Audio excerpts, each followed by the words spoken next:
Friends, आज हम लोग पढ़ने वाले हैं basic concepts of chemistry. Basics concepts of chemistry, concepts of chemistry. Friends, इस चैप्टर में हम लोग बेसिकली क्लास 11th में जितनी भी केमिस्ट्री पढ़ने की होती है उसमें से जितने भी बेसिक्स हैं वो सारे डील्स करेंगे।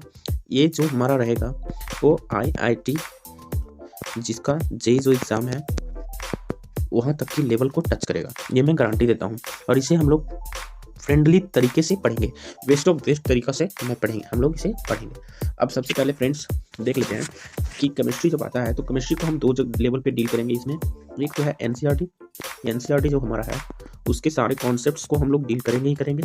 और ये जो रहेगा वो IIT लेवल तक का रहेगा। ऐसा मत समझिएगा कि ये जो है वो सिर्फ और सिर्फ आपके स्कूल लेवल तक ही रहेंगे। और इसमें फ्रेंड्स हंसी में ही हम सारे कुछ पढ़ा के चले जाएंगे, पढ़ के चले जाएंगे।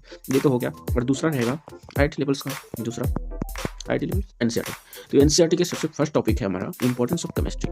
हमारा पढ़ने का अंदाज अलग होता है, बट अभी सुविधा नहीं है इसलिए हम इस तरह से पढ़ा रहे हैं।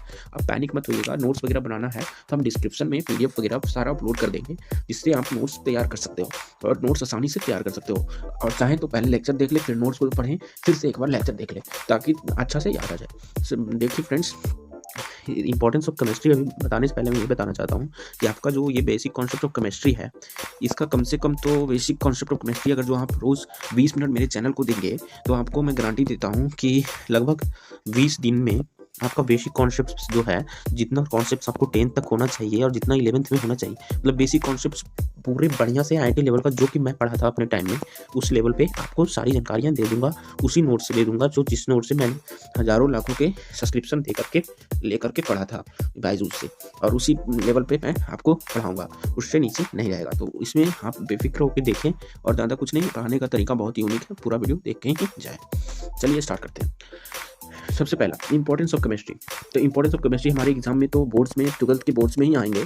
IIT में डायरेक्ट इस तरह से क्वेश्चन तो नहीं आ सकता है, लेकिन देखिए अब उसके बारे में बताते हैं। तो इसका मैंने बेसिकली इसको एक रूल बनाया था कि इसका इंपॉर्टेंस जो है 3 हेल्थ से रिलेटेड बोल दो, HELTH। 3 इंपॉर्टेंस जो है, 3 इंपॉर्टेंस जो है वो हेल्थ से रिलेटेड बोल दिया जाए और बाकी के 3 इंपॉर्टेंस जो है वो फूड के रिलेटेड बोल दो। ठीक है, तो पहले देखते हैं 3 इंपॉर्टेंस फूड के रिलेटेड करके।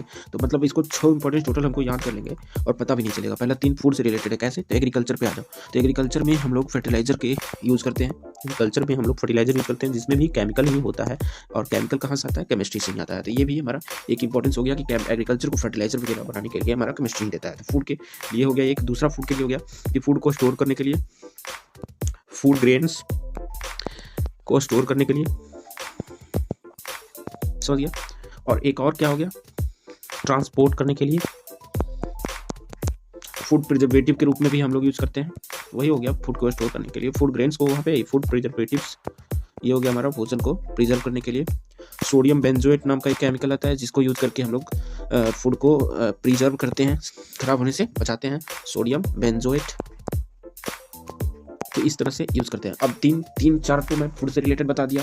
अब इसका इंपॉर्टेंस, 5वां इंपॉर्टेंस जो है वो हमारा हेल्थ से रिलेटेड है। तो हेल्थ से रिलेटेड में क्या हो सकता है? तो इन्वायरमेंट से रिलेटेड।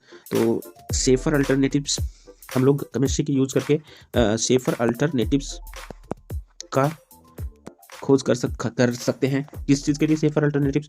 तो जैसे हम लोग CFC गैस को यूज़ करते हैं, CFC गैस को के जगह पे कोई दूसरा गैस यूज़ कर सकते हैं जिससे कम प्रदूषण हो। उसका नाम मुझे याद नहीं आ रहा, लेकिन उसको यूज़ करके हम CFC को रिप्लेस कर सकते हैं। तो इस तरह से सेफर अल्टरनेटिव्स जो कि हमारे हेल्थ पे डायरेक्ट प्रभाव देगा, इसलिए ये हेल्थ से रिलेटेड हो गया। और छठा हमारा हो गया इन्वायरमेंट। इंडस्ट्री में एटम बम वगैरह बनाने के लिए। तो ये इंडस्ट्री में एटम बम वगैरह बना के हम अपने आप को दूसरे देशों से बचा सकते हैं। ये भी हमारा हेल्थ से रिलेटेड हो गया। और हम लोग मेडिसिन के लिए, मेडिसिन जितना भी होता है ये सब में केमिस्ट्री का ही प्रयोग किया जाता है। तो 3 हेल्थ से रिलेटेड और 3 मैंने आपको फूड से रिलेटेड बता दिया। इतना सारा इंपॉर्टेंस मैंने बता दिया। इन सब को आप अपनी लैंग्वेज में ढाल के एग्जाम में लिखिएगा, फुल मार्क्स मिलेंगे 12th के बोर्ड में या 11th के बोर्ड में, जो भी हो आपको। तो उसमें तो इंपॉर्टेंस बता दिया। अब मैं बेसिक कॉन्सेप्ट शुरू करने वाला हूँ। तो इसमें मैटर आता है, मैटर। तो मैटर का बारे में आप लोग बचपन से ही पढ़ते आ रहे हो। तो मैटर कितनी तरह से होते हैं? मैटर 2 तरह से डिवाइड किए गए हैं, 2 तरह से डिवाइड किए गए हैं। पहला हो गया फिजिकल मेथड और दूसरा हो गया केमिकल मेथड से। तो फिजिकल मेथड से मैटर को 5 भागों में बांटा गया है और केमिकल मेथड से 2 भागों में बांटा गया है। केमिकल मेथड से प्योर इम्प्योर में बांटा गया है, और फिजिकल मेथड से सॉलिड, लिक्विड और गैस। एंड गैस हो गया प्लाज्मा, बोजेनस्टाइन कंडेंसेट, जो कि अब हमें पढ़ना है, आइंस्टाइन कंडेंसेट। ये सारे हो गया हमारा 5 तरह से बांटा गया है। तो इसमें सबसे पहले तो हम लोग जानते हैं कि सॉलिड क्या होता है। तो सॉलिड में हमारे पार्टिकल्स जो होते हैं वो टोटली क्लोज होते हैं, समझ गए, पार्टिकल्स क्लोज होते हैं। और हमारा जो लिक्विड है उसमें सॉलिड के मुकाबले पार्टिकल्स फार अवे होते हैं, और हमारे जो गैस है उसमें काफ़ी फार होते हैं। और इसमें इस सब की प्रॉपर्टीज़ के बारे में हम लोग बचपन में पढ़ चुके हैं, और इनको आपस में टेम्परेचर को घटा बढ़ा करके एक दूसरे स्टेट में प्रवेश किया जा सकता है। तो आपको सवाल उठ रहा होगा कि हम लोग प्लाज्मा स्टेट में भी प्रवेश कर सकते हैं टेम्परेचर को घटा बढ़ा करके। तो जी हाँ, लेकिन बोज-आइंस्टाइन कंडेंसेट में हम लोग नहीं प्रवेश कर सकते हैं, क्योंकि ये जो है मोस्टली हाइपोथेटिकल है। क्या है? हाइपोथेटिकल है, ये सोचा समझा जा सकता है, ना कि इसे प्रैक्टिकली किया जा सकता है। बोज-आइंस्टाइन कंडेंसेट में क्या होता है, जो पार्टिकल्स होते हैं सॉलिड के, उसको एक्सट्रीमली लो टेम्परेचर किया जाता है। क्या किया जाता है? लो टेम्परेचर किया जाता है। इट मीन्स अगर ये सॉलिड है तो इसको और लो टेम्परेचर करके इसके पार्टिकल्स को और क्लोज किया जाता है, और घना किया जाता है, और घना किया जाता है, मतलब इतना घना कर दिया जाता है, फिर वो स्टेट हमको मिलता है। कौन सा स्टेट? बोज-आइंस्टाइन कंडेंसेट हमें मिलता है। और हमारा जो प्लाज्मा स्टेट है वो कैसे मिलता है? तो वो एक्सट्रीमली लो टेम्परेचर पे पाया जाता है। इट मीन्स गैस के और लो किया जाता है, टेम्परेचर और लो किया जाता है, और लो किया जाता है, फिर फाइनली गैस को फ्री इलेक्ट्रॉन्स और आयंस के रूप में तोड़ दिया जाता है। फ्री इलेक्ट्रॉन्स और आयंस के रूप में तोड़ दिया जाता है। तो इस तरह से गैस को तोड़ने के बाद इस स्टेट को क्या बोलते हैं? प्लाज्मा, और इस स्टेट को बोलते हैं बोज-आइंस्टाइन कंडेंसेट। इस स्टेट को बोज-आइंस्टाइन कंडेंसेट बोलते हैं। तो इस तरह से ये 2 स्टेट्स हमारे जाने जाते हैं। तो इतना समझ में आ गया होगा आप लोगों को। तो अब मैं बता देता हूँ एक तो कन्वर्शन जो कि बहुत ही इंपॉर्टेंट है। वो क्या है उसको थोड़ा सा इसी तरह से मैं बता देता हूँ। वो क्या है कि लिक्विड से ये हो गया हमारा, ये हो गया सॉलिड, ये हो गया लिक्विड, ये हो गया गैस, ये हो गया प्लाज्मा। तो इन सबको टेम्परेचर को घटा बढ़ा करके हम एक दूसरे स्टेट में प्रवेश कर सकते हैं। जैसे कि अगर हम चाहें तो सॉलिड को हम लोग मेल्टिंग करके हम लोग कहाँ जा सकते हैं? सॉलिड को मेल्टिंग करके लिक्विड में प्रवेश कर सकते हैं, और लिक्विड को वेपोराइज करके हम लोग गैस में प्रवेश कर सकते हैं, और गैस को आयोनाइज करके हम लोग फिर से पहुंच सकते हैं कहाँ? इधर प्लाज्मा में आ सकते हैं, प्लाज्मा स्टेट में आ सकते हैं। प्लाज्मा स्टेट को डी आयोनाइज करके हम लोग फिर से गैस में आ सकते हैं, और गैस को फिर से हम लोग कंडेंसेशन प्रोसेस की नाम सुने होंगे आप। कंडेंसेशन प्रोसेस से कंडेंसेट करके मतलब ठंडा करके हम लोग लिक्विड में प्रवेश कर सकते हैं, और लिक्विड में प्रवेश करने के बाद लिक्विड को फ्रीजिंग करके हम लोग पहुंच सकते हैं सॉलिड में। इस सॉलिड को और भी ज़्यादा सॉलिड बना के हम लोग बोज-आइंस्टाइन कंडेंसेट में जाते हैं, लेकिन उस तरह से हाइपोथेटिकल होता है, इसलिए इसकी बात हम नहीं करते यहाँ पे कन्वर्शन में।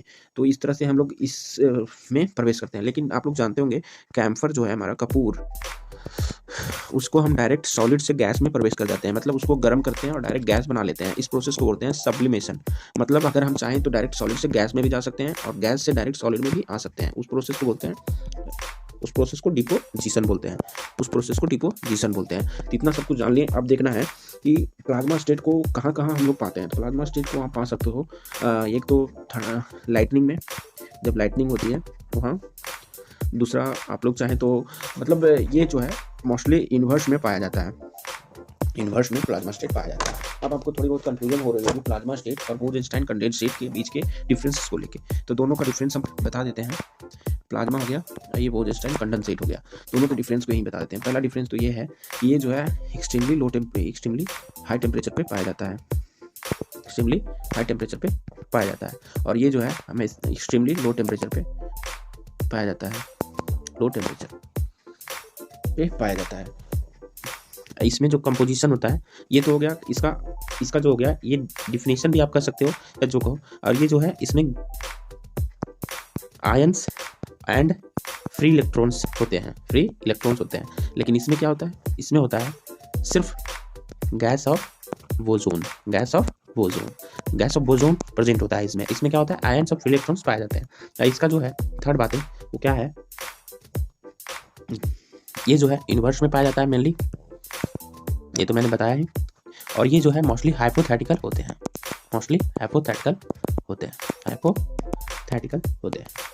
समझ गया?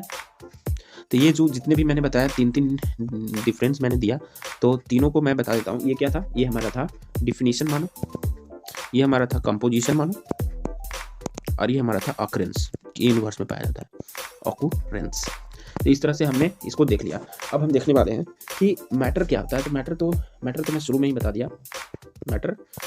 दिया कि 3-4 तरह से, 2 तरह से मैं डिवाइड करता हूँ। लेकिन मैटर को डिफाइन आप लोग बचपन जानते हैं, फिर से मैं बता देता हूँ। एनीथिंग विच ऑक्यूपाई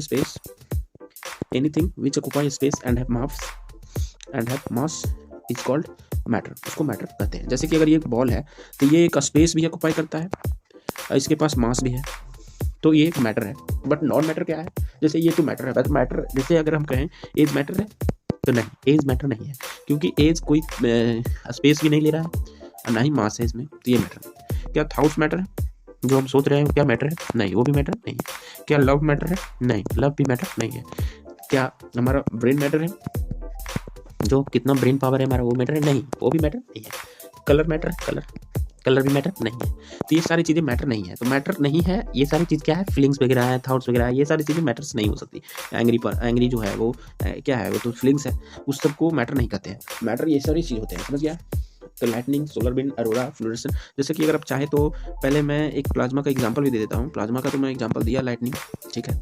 आप चाहो तो गूगल कर सकते हो, नहीं तो फिर मैं ही बताता हूँ।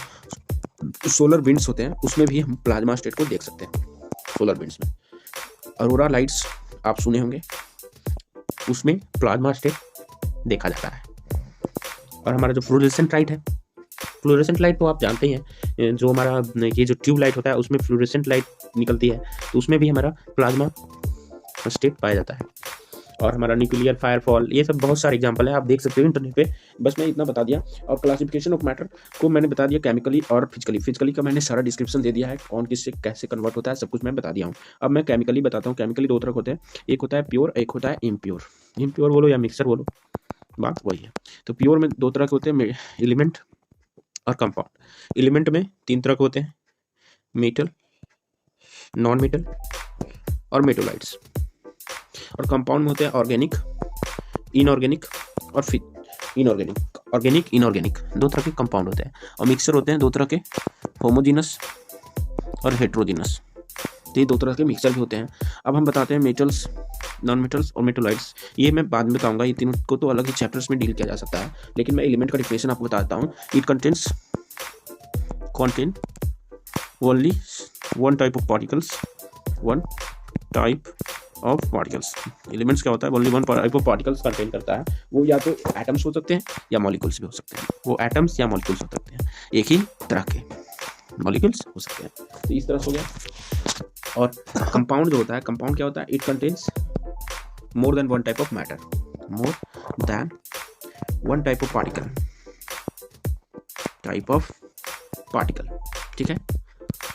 तो ये एक से ज़्यादा पार्टिकल्स कंटेन करता है, but in the fixed proportion या फिक्स्ड रेशियो, फिक्स्ड रेशियो। अब देखो, एक से ज़्यादा कंटेन करता है पार्टिकल्स, क्या मिक्सचर भी, लेकिन उसमें फिक्स्ड रेशियो नहीं होता है, तो इस कारण से उसको मिक्सचर बोला जाता है। मिक्सचर 2 तरह के होते हैं, होमोजीनियस और हेट्रोजीनियस। तो होमोजीनियस क्या होता है? जिसका कंपोजिशन यूनिफॉर्म होता है। यूनिफॉर्म कंपोजिशन होगा तो उसको कहते हैं, यूनिफॉर्म कंपोजिशन थ्रूआउट होता है, मतलब पूरा ऊपर से नीचे तक यूनिफॉर्म कंपोजिशन है, तो उसको होमोजीनियस होता है। जैसे कि अगर एक बीकर है, उसमें मैंने चीनी लिया और थोड़ा पानी लिया और दोनों को घोल दिया, और दोनों को इतना अच्छे से घोल दिया, तो जितना मीठा हमको ऊपर वाला पानी लगेगा उतना ही नीचे वाला लगेगा। मतलब ये यूनिफॉर्मली कंपोजिशन है। और लेकिन जब हम एक इधर लिया, इसमें ऑयल दे दिया और वाटर दे दिया, तो ऑयल या जिसकी डेंसिटी ज़्यादा रहेगी वो नीचे चला जाएगा, जिसकी डेंसिटी कम रहेगी ऊपर चला जाएगा। तो उस हिसाब से यहाँ पे हमको दोनों अलग अलग दिखाई देगा, एक ऊपर एक नीचे। यूनिफॉर्म कंपोजिशन नहीं है कि दोनों इतना अच्छा मिल जाए कि पता ही नहीं चले कि ऊपर में ज़्यादा कौन सा है, नीचे में कौन सा है। और बालू और पानी ले लिया, उसमें भी वैसा ही होता है। बालू मतलब सैंड ले लिया और वाटर ले लिया, तो उसमें भी वैसा ही होता है। तो इतना सब कुछ करने के बाद अगर हम पता कर लिए कि ये होमोजीनियस है, ये हेट्रोजीनियस है, तो हम लोग जो एलिमेंट और कंपाउंड बोलते हैं, ये दोनों होमोजीनियस मिक्सचर में आता है। मतलब इसका कैटेगरी जो होता है होमोजीनियस मिक्सचर में ही आता है। अब हम लोग जानेंगे जो एलिमेंट्स और कंपाउंड्स स्मॉल पार्टिकल्स से बनके होते हैं, तो उन सब के बारे में जानेंगे। तो 3 तरह के पार्टिकल्स होते हैं, कौन? उसका शॉर्ट फॉर्म है हमारा AMI और स्मॉल टी का कोई वैल्यू नहीं है यहाँ पे, इसमें AMIT। मतलब पार्टिकल्स 3 तरह के होते हैं, उसको हम लोग AMIT बोल सकते हैं। A for atom, M for molecule and I for ions. और ये हमारा स्मॉल में है, इसलिए इसका कोई वैल्यू नहीं है। मतलब 3 तरह के पार्टिकल्स होते हैं, एटम्स, मॉलिक्यूल्स, आयंस। तो एटम क्या होता है? Atom is the smallest particle आपको टेंशन नहीं लेना है, हम नोट्स आपको डिस्क्रिप्शन में प्रोवाइड करेंगे, बिल्कुल क्लियर नोट्स रहेगा और जो मैं पढ़ा रहा हूँ वो सारी बातें उसमें लिखी रहेंगी, एक भी चीज़ मिस नहीं होगा। और उससे अगर नोट्स बनाइएगा तो किसी में 2,000-4,000 रुपये देकर सब्सक्रिप्शन लेने की ज़रूरत नहीं है। ये मैं खुद ब खुद सब्सक्रिप्शन लेके पढ़ा हूँ, वही चीज़ आपको पढ़ा रहा हूँ, एक भी चीज़ हट के नहीं है। इससे बेकार का पैसा मत बर्बाद कीजिएगा। स्मॉलेस्ट पार्टिकल है, ठीक है, ये हो गया smallest particles of an element which may or may not have independent existence. ये बात समझने की थोड़ी सी बात है। जैसे कि अब पहले जानते थे कि स्मॉलेस्ट पार्टिकल को हम लोग एटम बोल देते थे, लेकिन ऐसा नहीं। जिसके पास इंडिपेंडेंट एग्जिस्टेंस है, अगर वो स्मॉलेस्ट है तो फिर उसको एटम बोलेंगे। जिसके पास इंडिपेंडेंट एग्जिस्टेंस नहीं है लेकिन सबसे स्मॉलेस्ट पार्टिकल वही है। जैसे कि अगर हम एक कंपाउंड लिए, ठीक है, ये एक कंपाउंड है और एक ये भी कंपाउंड है, एक ये एलिमेंट है, एक ये भी एलिमेंट है। तो एलिमेंट 2 ठो लिए हैं और 2 ठो कंपाउंड लिए हैं। तो इस कंपाउंड में ऐसा हुआ कि मान लीजिए इस कंपाउंड में जो सबसे छोटा पार्टिकल्स है उसका एग्जिस्टेंस हो रहा है, उसका इंडिपेंडेंट एग्जिस्टेंस नहीं है। इसमें जो है उसका इंडिपेंडेंट एग्जिस्टेंस नहीं है। अब ऐसे में समझ में नहीं आ रहा, तो इसी चीज़ को हम बोल देते हैं, ये एक 2 फैमिली है, ये भी 2 फैमिली है, फैमिली में बांट दें। इस फैमिली का जो सबसे छोटा लड़का है वो 2 साल का है, फिर एक है 10 साल, 20 साल और 30 साल, इतने परिवार है। तो इसका जो सबसे छोटा है इसका इंडिपेंडेंट एग्जिस्टेंस नहीं है, या अकेले एग्जिस्ट कर सकता है, नहीं, या तो इसको इसके साथ रहना पड़ेगा या तो इसको इसके साथ रहना पड़ेगा, तभी ये एग्जिस्ट कर सकता है। तो फिर ये 2 के फॉर्म में पाया जाएगा। कितने फॉर्म में? 2 के फॉर्म में पाया जाएगा। लेकिन इसका जो स्मॉलेस्ट पार्टिकल है वो तो यही है, पाया जाए चाहे कितना फॉर्म में, 2 फॉर्म में, 3 के, लेकिन स्मॉलेस्ट तो यही है। इसलिए इसको क्या बोलेंगे? इस कंपाउंड या इस फैमिली के एटम बोल सकते हैं। अगर ये कंपाउंड है तो ये सबसे छोटा है, एटम बोल सकते हैं। लेकिन अगर एक में ये है, देखो 30, 40, 50 है मान लीजिए, तो इसमें सबसे छोटा तो 30 वाला ही है, लेकिन यहाँ पर ये 30 वाला खुद ब खुद रह भी सकता है। मतलब यहाँ पे ये इंडिपेंडेंट एग्जिस्टेंस भी कर सकता है और सबसे छोटा भी है, तो इसको एटम भी बोलेंगे, लेकिन ये इंडिपेंडेंट एग्जिस्टेंस भी कर सकता है। तो ये दोनों क्वालिटी वाला एटम हो गया। एक होता है बिना इंडिपेंडेंट एग्जिस्टेंस करने वाला एटम, जैसे कि अगर जो हम हाइड्रोजन लेते हैं तो हाइड्रोजन को हम H2 के फॉर्म में हमेशा लिखते हैं, क्योंकि ये हाइड्रोजन का एटम एक होता है, अकेले एग्जिस्ट नहीं कर सकता है, तो ये 2 के फॉर्म में एग्जिस्ट करता है। जैसे नाइट्रोजन अगर लेते हैं तो नाइट्रोजन भी 2 के फॉर्म में एग्जिस्ट करता है। उसी तरह से अगर हम ऑक्सीजन लेते हैं तो ऑक्सीजन भी अकेले नहीं करता है, 2 के फॉर्म में। अगर हम फास्फोरस लेते हैं तो फास्फोरस हमारा 4 के फॉर्म में एग्जिस्ट करता है। तो इस तरह से सब अपना अपना, किसी का एक एटम 2 एटम मिलकर एग्जिस्ट होता है, किसी का 4 एटम मिलकर, इसका 4 एटम। जैसे सल्फर लेते हैं तो S 8 के फॉर्म में एग्जिस्ट करता है, तो ये 8 एटम मिलकर एग्जिस्ट करता है। लेकिन जैसे ही हम बात करते हैं नियोन की, यानी नियोन होता है तो ये अकेले ही एग्जिस्ट कर जाता है, इसमें कोई 2 एटम 3 एटम लगाने की जरूरत नहीं है। ये एक इनर्ट गैस है, इसका बैलेंस लास्ट सेल में 0 एटम होते हैं, समझ रहे हो बात को? तो इसलिए ये अकेले ही एग्जिस्ट कर जाता है। अब आर्गन लेते हैं, आर्गन भी हमारा अकेले ही एग्जिस्ट कर जाता है। और अगर हम लेते हैं बात जेनोन ही लेते हैं तो ये भी अकेले ही एग्जिस्ट कर जाता है। अगर हम रेडोन लेते हैं तो रेडोन भी हमारा अकेले ही एग्जिस्ट कर जाता है। मतलब जितने भी इनर्ट गैस हैं वो अकेले ही एग्जिस्ट कर जाते हैं, लेकिन अधिकांश जो है उनके छोड़ के सब अकेले एग्जिस्ट नहीं कर पाता है। इसलिए वो 2 के फॉर्म में H2 O2 ऐसे करके एग्जिस्ट होते हैं। तो इसका कहने का मतलब है कि कोई कंपाउंड अगर है तो उस कंपाउंड का सबसे छोटा पार्टिकल्स अगर वो एग्जिस्ट करे या ना करे उसको कहेंगे हम एटम। लेकिन मॉलिक्यूल्स किसको कहेंगे? मॉलिक्यूल्स कहेंगे कंपाउंड के सबसे छोटा पार्टिकल्स तो रहेगा वो, लेकिन वो इंडिपेंडेंट एग्जिस्टेंस करना चाहिए। इंडिपेंडेंटली एग्जिस्टेंस उसका होना चाहिए। अगर ये छोटा सबसे है लेकिन इंडिपेंडेंट एग्जिस्टेंस इसका नहीं है तो ये उसका मॉलिक्यूल नहीं कहलाएगा। लेकिन ये जो है ये उसके बाद छोटा है लेकिन इंडिपेंडेंट एग्जिस्टेंस भी हो सकता है, तो इसको मॉलिक्यूल कहेंगे और इसको उसका मॉलिक्यूल नहीं कहेंगे। तो फिर हम अगर हाइड्रोजन का बनाते हैं तो ऐसे ऐसे बना दिए फैमिली उसका, तो इस फैमिली को हम उसका मॉलिक्यूल नहीं कहेंगे, ये दोनों को मिला देंगे और उसके बाद इंडिपेंडेंट एग्जिस्टेंस हो रहा है तो फिर इसको हम मॉलिक्यूल बोल देंगे। नहीं तो फिर ये अकेले अगर एग्जिस्टेंस कर रहा है तो इसी को मॉलिक्यूल हम बोल देंगे, समझ रहा है बात को?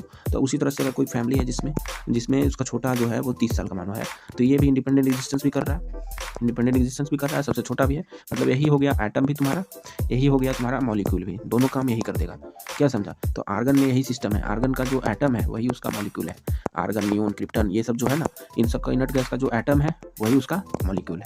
मतलब अगर एटम को दर्शाना है तो N ही लिखेंगे, तो उसी तरह से मॉलिक्यूल को भी दर्शाना है तो N ही लिखेंगे या फिर AR ही लिखेंगे, तो AR ही दोनों चीज़ को। लेकिन अगर हम एटम को दर्शाना रहेगा और हमको नाइट्रोजन की बात करना है तो नाइट्रोजन में हम N लिखेंगे एटम के लिए, लेकिन मॉलिक्यूल को तो N2 लिखेंगे। तो उसी तरह से ऑक्सीजन के लिए O और इसको O2। तो ये हो गया एटम, ये हो गया मॉलिक्यूल लिखेंगे। तो अब आयंस की बात करते हैं।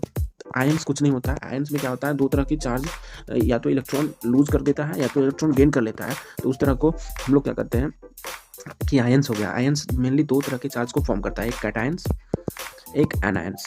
आपको बोलने में ही एनायंस लग रहा होगा कि जैसे कोई निगेटिव वर्ड को बना दिया जाए, एनायंस। इट मीन्स एनायन बोलने में ही ऐसा लगता है एनायंस, तो इसको निगेटिवली चार्ज बोलते हैं, निगेटिव चार्ज। याद करने का हमको बहुत कन्फ्यूजन होता था कैटायंस एनायंस में, तो हम इसी तरह से याद किए थे।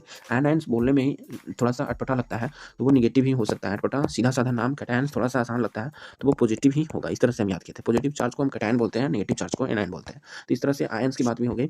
Charge particles of an atom is called, charge particles of an element is called ions. ये हो गया। तो इस तरह से हम लोग इतना तक देख लिया, कल हम लोग देखेंगे इसके आगे। तो चार्ज पार्टिकल ऑफ मैटर कहो, एलिमेंट्स कहो, कंपाउंड कहो, उसी को आयंस कहते हैं। तो when ever particle is charge, two types of ions is form. दो तरह की आयंस फॉर्म होती है जब भी कोई पार्टिकल चार्ज किया जाता है। चार्ज होता है या तो इलेक्ट्रॉन लॉस करके या तो इलेक्ट्रॉन गेन करके, या तो इलेक्ट्रॉन लूज करके या तो इलेक्ट्रॉन गेन करके वो चार्ज होता है। तो इस तरह से उसमें दो तरह की चार्ज फॉर्म होती है, एक तो पॉजिटिव चार्ज, एक तो नेगेटिव चार्ज। पॉजिटिव चार्ज कब? जब वो लूज करता है इलेक्ट्रॉन को तो पॉजिटिव चार्ज, और जब वो गेन करता है इलेक्ट्रॉन को तो नेगेटिव चार्ज। जब वो गेन करता है इलेक्ट्रॉन को तो नेगेटिव चार्ज, जब वो लूज करता है तो पॉजिटिव चार्ज। क्योंकि अगर किसी को किराया दे दिया तो तुम तो पॉजिटिव में हो ना, तुम थोड़ी ना किराया ले रहे हो, तो तुमको पॉजिटिव मिलेगा। लेकिन जब किसी को से तुम उधार लिए हो तो भले ही तुम्हारे पास आ गया हो पैसा, लेकिन तुम हो एक्चुअली में नेगेटिव में ही, तो इसलिए नेगेटिव चार्ज। समझ लो बात को। इसको थोड़ा केमिकली वे में समझेंगे अगले लेक्चर में। अभी के लिए इतना ही। Thank you, bye bye. आप इसी तरह 20 दिन रहिए। 20 दिन में आपको some basic concept of chemistry जो कि हम पढ़े थे बायजूस से, उसको आपको समझा देंगे सब कुछ, उसी के नोट से, उसी के सब कुछ से। और फिर आपको इसी तरह से सारे लेक्चर्स मिलते रहेंगे। कल हम नोट्स तो आपको मिल जाएगा डिस्क्रिप्शन बॉक्स में, इसको चेक कर लीजिएगा, उसमें सीधा साधा लिखा रहेगा सब कुछ बढ़िया से। कल हम सिंबल ऑफ एलिमेंट पढ़ेंगे, सिंबल ऑफ एलिमेंट।